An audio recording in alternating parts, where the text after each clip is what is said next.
পছন্দ করি না, তবে যারা আমার বেইজ্জতি করতে চায় আমি কিন্তু তাগরে ছাড়ি না। কত বড় সাহস মেয়া ভাই, আপনারে বলে কিনা আপনি নাকি একটা চোর, দুর্নীতিবাজ, সন্ত্রাস, আরো যে কত কিছু বাজে বাজে কথা বলেছে মেয়া ভাই, আমি মুখে আনতে পারবো না। আরে ওপেনে এই জনগণের মধ্যে দাঁড়িয়ে ওই যে আপনার নামে বাজে বাজে কথা বলেছে, গালাগালি দিয়েছে, ওই নেতার পট্টির ওই মাসুম মনে চাচ্ছিল মেয়া ভাই ওই জায়গায় শোনা কুল, এত অল্পতে হট হলে চলবে না। আরে সামনে নির্বাচন, এই নির্বাচনের আগে কোনো কিছু করা যাবে না।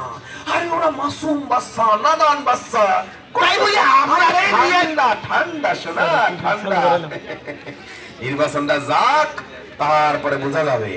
আচ্ছা টাকা আছে না, ছড়ায় দে, এই জনগণের মধ্যে টাকা ছড়ায় দে, শুধু ভোটটা যেন আমারে দেয়, বাকিটা আমি দেখে নিচ্ছি। আমিও পরে বোঝাবো এই ইজ্জত আলী কত বড় মাপের খেলোয়াড়।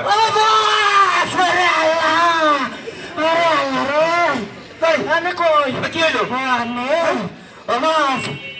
আমি কত মতো গেছিলাম বাজারে বাজারে, দুজন ইলেটাইতে কুড়িতে ভোটারদের মধ্যে গুজব লাগাইতে, পরে কিছু টাকা লাগিয়েছি, আমার এরা ধরিয়া ইচ্ছা মতো খুশি মতো রুম পারছে, রুম ভাবে আমার রোলা নিতেছে, কোনো মতে চান্দা লইয়া চলি আইছি।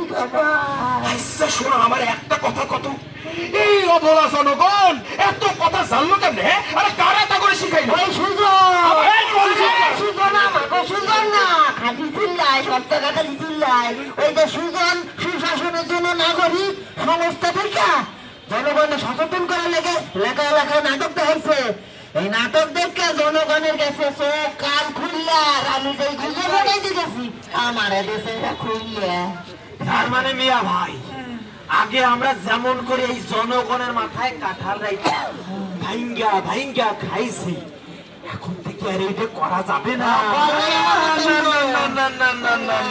করা যাবে না, কিন্তু অন্যরা তো করা যাবে। এখন থেকে ভয় দেখাইতে হইব, ডর দেখাইতে হইব, বেশি শক্তির ভয়, ক্ষমতার ভয়, মরণের ভয়। আজকে ঠিক আছে, আমার ভোট দিতে রাজি হইব না, তার ভোট কেন্দ্রে আসা বন্ধ।